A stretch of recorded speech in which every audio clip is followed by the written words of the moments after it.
how would someone know that they need to work with a financial advisor, and what are some good signs that it's a good idea to start working with one? Generally speaking, that there's a lot of misconceptions in the financial advice field and what they provide to you. And I think all of that is really customized on an individual basis, whether it's the individual, the family needs, kind of the multi-generational needs. And so I don't think there's a given point in time where you say, okay, now this happened. It shouldn't be reactionary. It shouldn't be, oh, this had happened, so I probably need to consult somebody. It's really, how do I make the right decisions to start and kind of create that life picture ahead of time and connect the dots between now and the future. And so I think you can look at it as a financial advisor, if you leverage them to be this, can really be a life advisor just through the wealth lens, just as you would do with a health coach or a fitness instructor, or even your doctor, right? A lot of times it's annual checkups aren't because anything's wrong. It's to making sure that we're still healthy, we're still kind of on track for where we should be in our life and in our health wise. You need to do that for the wealth aspect because it touches pretty much everything that's important to you in life. Is tax planning and tax advice part of a financial advisory practice? You have to be careful with taxes because we are not CPAs. So we are not actually giving specific tax advice in a sense of, hey, you should do this or you should do that.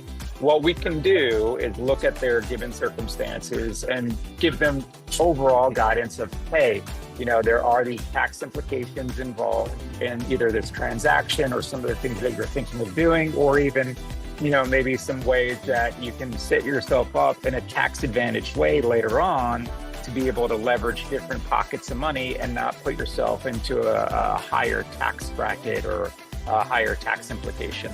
And that goes into estate planning as well. Some of the misconceptions and also some of the benefits, we can certainly give them generalities and say, hey, look, a lot of our clients do leverage, trusts, whether it's revocable or irrevocable for different reasons. Some of them have these tax advantages. Some of them have some disadvantages. What are they? And, how can I go back to my CPA or my estate attorney and ask pointed questions rather than kind of start from square one and really get to where I want to be in this scenario and do it the most efficient way possible. We felt like a common question that comes up around this time is like, oh my gosh, I really feel like I messed up my taxes this year, didn't prepare enough in advance, maybe fibbed on some questions because I'm just trying to get the best return possible. Or for example, maybe a new business owner, they might be like, gosh, I really had cash flow problems and I didn't pay my estimated taxes and my tax liability just keeps growing. I'm so stressed out. What kind of advice might you give to a client who seems really stressed about their taxes and how they can kind of get their best footing moving forward for the following tax filing year? Ask, well, what was the process that got you to this point? Is there a CPA involved? Is there somebody trusted? And maybe you just got a little bit behind the eight ball in sending the information, sending the documentation to make sure that you're ready filing.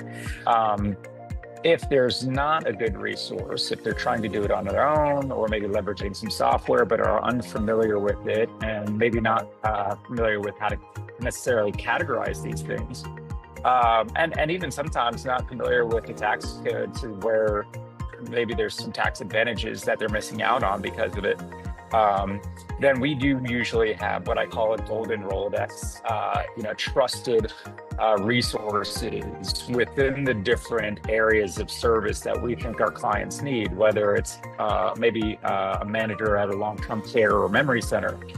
Maybe it is an estate attorney, even though we help them with, estate planning through the software that we leverage. It's like something is wrong and you're about to go to the doctor, there's that initial anxiety of like, what is it? What bad news are they going to tell me? Oh no, I'm dying, right? don't panic, don't, kind of futurize these things and build up the anxiety. Just go get it checked out. And so I think once you go into that and you really just take a look at it and have somebody take a look at it with you, I think the faster you can do that, the more you take the fear out of it, the more you feel comfortable that you're back on track and that we can move forward.